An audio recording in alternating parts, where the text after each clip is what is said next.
Welcome to your virtual story time.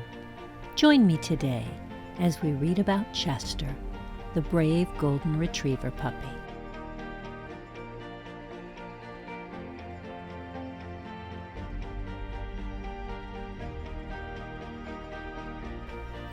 Chester did not remember much of his time with his mother. He knew there had been 3 others, 2 brothers and a sister. But the details of their days together were vague like shadows. The faintest memory lingered of her warm, loving tongue against his fur, a reassuring caress. But beyond that, all was dim.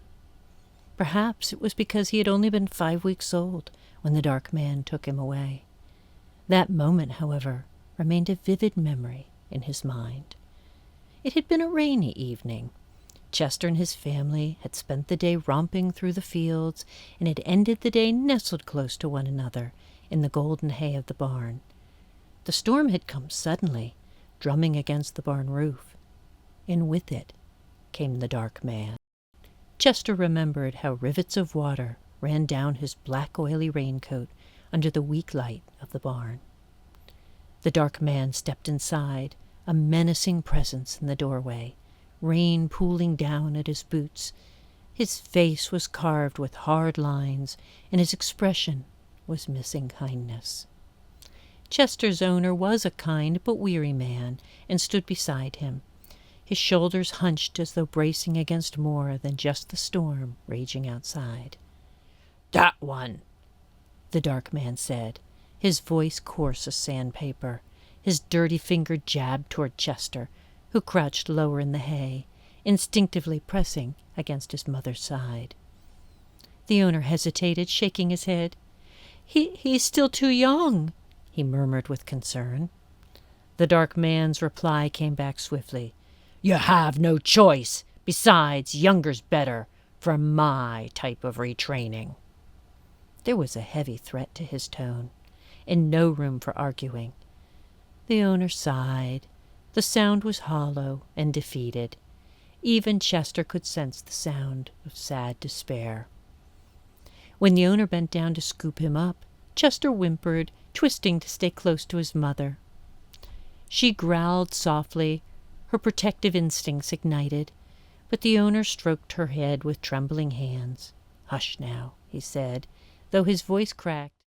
Chester saw his mother's eyes, wide and filled with sorrow that he would never forget. A rough burlap sack scratched against Chester's fur as it was drawn around him. He squirmed. The world suddenly was too tight and too dark. Then came the clanging of the metal cage, the sharp sound of a lock snapping shut. He was carried out into the storm, the rain pelting against the sack's coarse fabric. From within he could hear the muffled whine of his mother, her distress piercing through the roar of the downpour. The dark man tossed the cage onto the passenger seat of the truck. Chester pressed his small body into the farthest corner, trembling. As the dark man climbed into the driver's seat, he glanced at Chester, his lips curling into a sneer. "You obey me now, boy. You hear?" His voice was low, almost a growl, and the words made Chester shudder involuntarily. The truck pulled away, and the barn faded into the rain-soaked distance. Chester huddled in his cage. The smell of damp burlap and rust filled his nose. His heart thudded against his ribs as the dark man drove into the night. The storm's fury matched the turmoil inside the little dog. For the first time in his young life, Chester knew what fear felt like. When Chester opened his eyes, he didn't recognize where he was. The musty air was filled with the smell of mold and damp straw. His body shivered uncontrollably, chilled by the cold seeping through the barn's wooden walls. He sneezed, and the sound echoed in the silence. Confusion rippled through him as he tried to make sense of his surroundings. The soft warmth of his mother, the familiar scent of his siblings, all of it was gone. He pushed himself to his feet. His legs wobbled beneath him. Hunger gnawed at his belly, but before he could take more than a step, something yanked at his neck. Chester froze, startled. He took another tentative step, and the pull came again, sharp and unyielding. He twisted his head and saw the leash, short and cruel, tethering him to a post. He panicked. He pulled against it, desperate to escape. But each time he did, the collar around his neck tightened, cutting into his throat. The more he tugged, the harder it constricted, until he could hardly breathe. His small body thrashed wildly, his paws scrabbling on the ground as fear overtook him. Where was his mother? Where was the barn that had been his sanctuary? And why was he tied up? The collar was merciless, and at last Chester collapsed, gasping for air. His sides heaved as he lay on the cold ground, his vision swimming with tears and exhaustion. It was then that he felt a presence with him in the room. Lifting his head weakly, Chester saw a figure across the barn. A dog sat in the shadows, his dark coat blending with the gloom. But Chester could see the faint streaks of gray in his fur, marking him as old. The dog's eyes were sharp, though, glinting with intelligence and a hint of some type of camaraderie. "Save your energy, boy," the dog barked, his voice gruff but calm. "It's called a choke collar. You won't break free from it, no matter how hard you try." Chester stared at him, too stunned to speak. The larger dog rose and padded over, his movements slow and deliberate, as if each step carried the weight of years. "You're not very old, are ya?" the dog said, his nose twitching as he sniffed Chester's trembling form. Chester swallowed, his throat still raw from the collar's grip. "I'm old enough to get away from this place and back home," he snapped, his voice defiant despite his fear. The older dog tilted his head, a ghost of a smile tugged at the corners of his mouth. "I like your spunk, boy. Just make sure the master doesn't knock all of that out of you." "The master?" Chester echoed, his ears flattening. "Who's the master?" The older dog sat back on his haunches, his gaze steady. "Boy, this is your new home now. You've got a new owner." "No," Chester growled, his voice shaky but resolute. "This isn't my home. My name is Chester, and I'm going back to my real family." The old dog's expression softened for a moment. A flicker of something close to pity passed over his features. "Name's Bruno," he said at last. "I've been the master's hunting dog for years. As for you," he continued, his tone hardening again, "I heard him say he's going to call you Axe. That's your new name now." Chester stiffened. The sound of the name landed like a blow. "No," he said, his voice rising. "My name is Chester." Bruno let out a low, tired chuckle. "You learn, boy," he said, turning and trotting back to his spot across the barn. "One way or another, you'll learn." Chester watched him go, anger and despair warring within him. He wasn't Axe. He wouldn't be Axe. His name was Chester, and he would find a way back home, no matter what it took. But as the barn door creaked open and the dark man's silhouette filled the doorway, Chester felt the weight of Bruno's words settle over him like a shadow. He was in a place he didn't understand, and the world he had known seemed further away with each passing moment. Spring arrived with a quiet promise. The days were growing longer, and the air was filled with the sweet scent of thawing earth. Time had passed more quickly than Chester could have imagined, each day blurring into the next under the weight of training and survival. He had learned to obey the dark man just enough to avoid the worst of his wrath. He hated the name Axe. He hated the way it felt on his ears, the way it seemed to strip away the last vestiges of who he truly was. But responding to it was a necessity. Each failure to acknowledge it was met with blows that left him trembling. Through it all, Bruno was there. The old dog offered his guidance in gruff, measured words.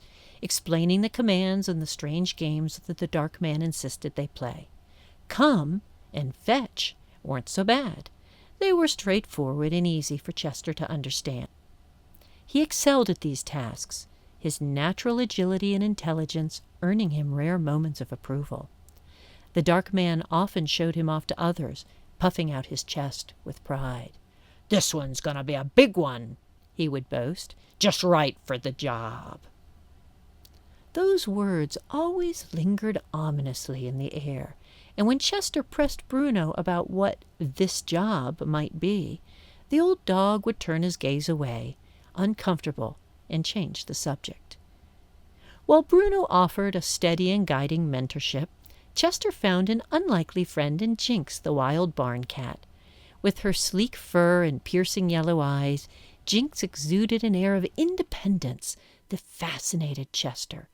She would perch high in the barn beams, taunting him with her agile leaps and sly commentary on the world below. "Dogs and cats don't mix," Bruno warned, his tone stern. "It's not a smart friendship, boy." But Chester didn't care. Jinx was free in a way that he could only dream of, and her playful irreverence provided a welcome contrast to the grimness of his new life. Just as Chester began to feel he had settled into a routine, not a wholly pleasant one, but bearable, the routine was shattered. The dark man entered the barn one morning, his boots thudding heavily against the floor. Chester rose automatically, bracing for the usual commands, but his eyes caught sight of a small burlap sack in the man's hands. The bag moved, its contents squirming against the fabric. The dark man's smile stretched into something unkind that made Chester wary. "Axe," he said, his voice filled with cruelty. "Time for a new command." He reached into the sack and pulled out its contents, a stunned mouse, its tiny body trembling as it was dropped unceremoniously onto the ground in front of Chester. "Kill!" the dark man commanded, his voice low and dangerous. Chester froze, staring at the helpless creature wiggling weakly in the straw.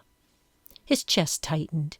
It reminded him too much of himself months ago, shoved into a cage, torn from everything he had known. Pity swelled in his heart, and he couldn't bring himself to move.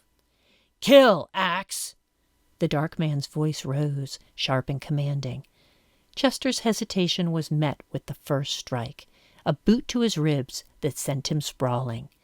Pain shot through his side, but even as he scrambled to his feet, he couldn't bring himself to obey. "Kill!" the man bellowed again, his face contorted with fury.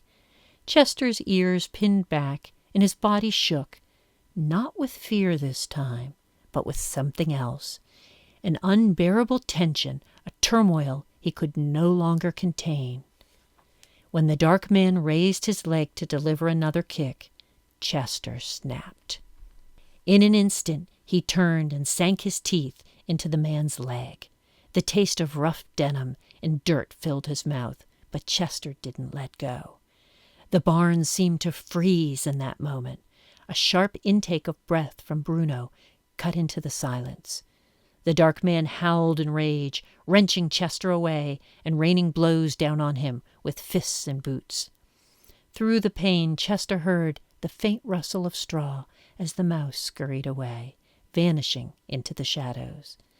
Despite the agony, a flicker of satisfaction burned within him. He had saved the helpless creature, defied the command. But at what cost? Bruno's voice cut through the chaos, low and full of something Chester couldn't quite place. "You did the unspeakable, boy," he muttered from the shadows of the barn. The dark man stormed out of the barn, slamming the door behind him. Chester glanced at Bruno, who was watching him with a mix of astonishment and dread. Somewhere in the rafters, Jinx's glowing eyes flickered briefly before disappearing into the shadows. Chester closed his eyes, the faint satisfaction of defiance mingling with the sharp sting of pain. The battle was over, but the war was only beginning. The days that followed Chester's defiance passed in a strange haze of pain and quiet recovery. The dark man stayed away, whether out of fury or fear, and the barn was uncharacteristically still. Chester was left alone, his wounds throbbing as he drifted in and out of restless sleep. But there was no food, no water, just the silence of an owner's neglect. On the second night, something strange happened. Chester was roused from his slumber by a faint rustling near his head. He opened his eyes to see a small piece of meat lying in the straw in front of him. Starved and too weak to question it, he ate it in a single gulp before falling back into a restless doze. The same thing happened again a few hours later. By the third time this happened, Chester's curiosity overcame his hunger. He pretended to sleep, keeping one eye cracked open. He waited, his body stiff with anticipation, and at last he saw it, a tiny form moving through the hay. It was the mouse he had spared, dragging another scrap of food toward him with immense effort. Chester lifted his head, startling the little creature. The mouse froze, eyes wide with fear, then spun around to flee. "What are you doing, Mouse?" Chester asked gently. The mouse stopped trembling and turned back toward Chester. Its tiny paws worked nervously as it spoke. I wanted to thank you, kind sir. You're suffering because of me, and I wanted to help you back." Chester tilted his head and studied the creature. "What's your name, little mouse?" "Chips, sir. Thank you for not killing me. It's not my fault. I was born a mouse." Chester considered this, his brow furrowed. "Is that why the master wanted me to kill you? Just because you're a mouse?" From the shadows, Bruno's deep voice broke in. "Yes, boy, that's the way of things. You're a dog. The master gives you orders, and you obey. This creature," he motioned toward Chips, "is a mouse. He has no use, so he's exterminated. That's how it works." Chips began to tremble again, preparing to run. Chester raised his paw slightly, stopping him. "I'm not going to hurt you, Chips," he said firmly, glancing sideways at Bruno, and said, "No one else is either." The little mouse froze, his small body quivering. Chester turned back toward him. "I think the master is an evil man, and you've been kinder and more useful to me than he ever has. I consider us friends." Chips chirped in gratitude, his tiny voice full of emotion, and scurried away. Bruno regarded Chester with a long, searching look. "Boy," he said finally, his tone heavy, "this is the way things are. I admire your spunk, but you can't change the order of things. You're only making trouble for yourself. The master can be rather persuasive." Chester met Bruno's gaze, his own steady and unwavering. "Maybe the way things are isn't right. The pain inside from doing wrong often hurts more than the master's kicks ever could." Bruno said nothing, his face unreadable, as he turned away. Later that day, Chester's food situation improved dramatically. Chip seemed to have taken his gratitude to heart, raiding the dark man's pantry and dragging scraps of meat and cheese to Chester with tireless determination. The mouse's offerings grew bolder and more elaborate with each passing hour. Bruno, though gruff as ever, contributed as well. He dropped a half-chewed bone in front of Chester and muttered, "Done with it anyway." His tail wagged as he walked away, as though embarrassed by the gesture. Even Jinx, the aloof barn cat, made an appearance. She slinked out of the shadows with an unidentifiable slimy blob in her jaws, dropped it at Chester's feet, and purred, "For the hero," before disappearing as quickly as she had come. In the quiet days that followed, Chester found a strange kind of peace. For the first time since he had been taken from his mother, he felt the stirrings of camaraderie. Bruno's watchful eyes softened, Chip's relentless kindness continued, and even Jinx offered her cryptic and mischievous support. It wasn't much, but it was enough to remind Chester of something he had nearly forgotten. he wasn't alone. As he lay in the straw, bruised but healing, Chester thought long and hard about what he had done and what he would do next. The fire of defiance in his chest hadn't dimmed. In fact, it was burning brighter every day. When the dark man returned to the barn, he expected to find a defeated creature, a puppy stripped of will and ready to bend to his commands. Instead, he was met by something entirely different. Chester stood taller now, his eyes steady and unyielding. There was a strength in his stance, the kind forged in quiet moments of self-reflection. It was subtle, but unmistakable. The dark man noticed it immediately, and for the first time, Chester noticed something about the dark man. His fear. It hung faintly in the air like smoke from a distant fire, but it was there, and with each passing day that scent of fear grew stronger. The other animals on the farm must have sensed it too. In the weeks that followed, a quiet rebellion began to ripple through them, like the first cracks in ice before it splinters. The horses started kicking more fiercely during grooming, their hooves narrowly missing their tormentor. A cow, seemingly docile, suddenly pressed the dark man against a wall during milking, her weight almost crushing him. And then, in the most brazen act of all, a young pig managed to escape, disappearing into the wilderness beyond the fields. Even Bruno, the master's stalwart dog, began to waver in his loyalty. One evening, as the sun dipped low and cast the barn in shadows, he confided in Chester. I don't know what's come over me," Bruno murmured, his voice heavy with uncertainty. Something about him. He no longer feels worthy." The tension on the farm became a tangible thing, like an impending storm. The dark man, sensing his control slipping, stopped trying to train Chester altogether. Instead, Chester remained chained to his post in the barn, forgotten but still bound. While this newfound distance brought Chester relief, it made Bruno feel unsettled. "You were brought here for a purpose, boy," Bruno said gravely one afternoon. "If you don't fulfill it, there's no use for you."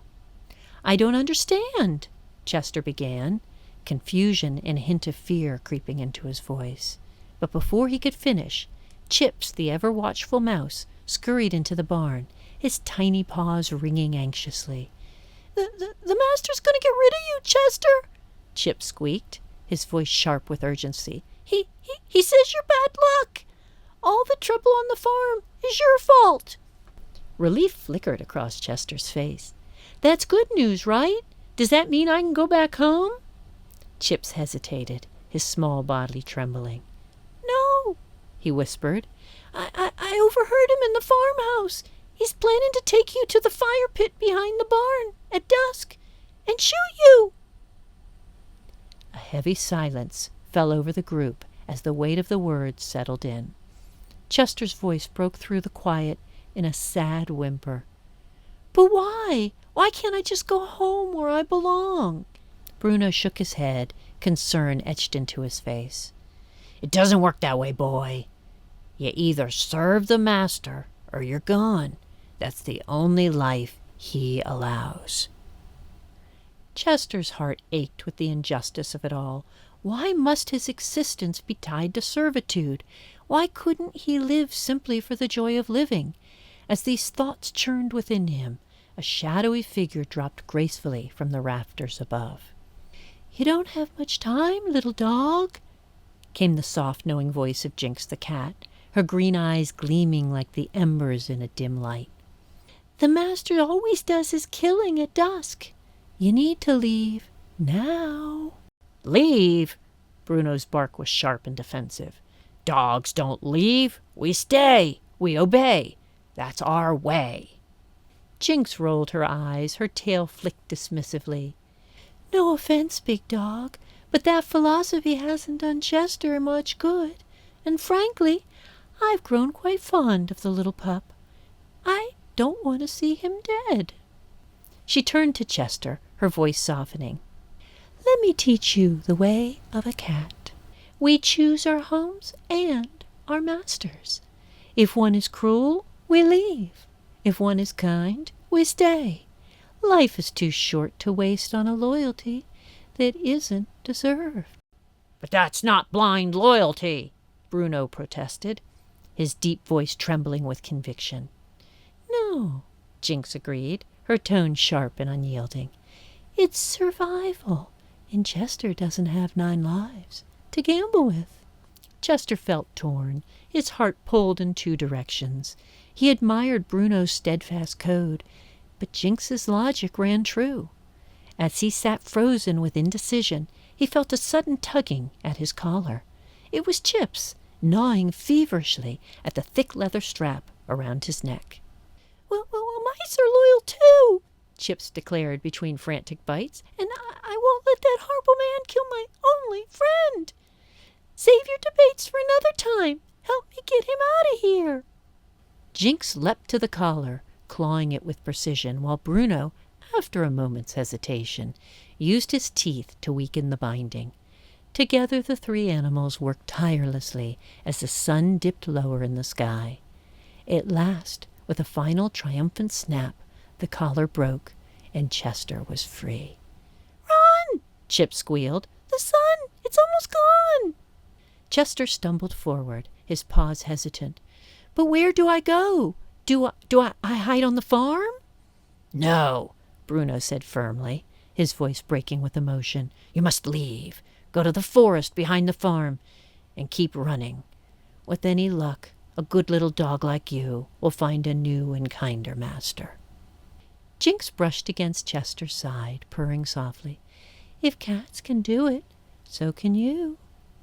Heavy boots crunched the gravel in front of the barn, and the door creaked as it unlatched. "Run now, boy!" Bruno growled, stepping to block the path of the dark man and buy Chester a few precious seconds. Chester hesitated, his heart breaking, but there was no time for goodbyes. Chip started ahead, leading him to a small hole in the back wall of the barn. Chester slipped through and followed the tiny mouse across the fields, his paws pounding the earth until they reached the edge of the forest. "This is as far as I go," Chip said, nuzzling Chester's paw. "Take care, my friend." As Chips disappeared into the safety of the grass, Chester turned to face the dark expanse of the trees. Behind him the farm erupted in angry shouts and chaotic sounds. With one last glance back, Chester took a deep breath and plunged into the shadows of the forest, his heart pounding with fear and a spark of hope.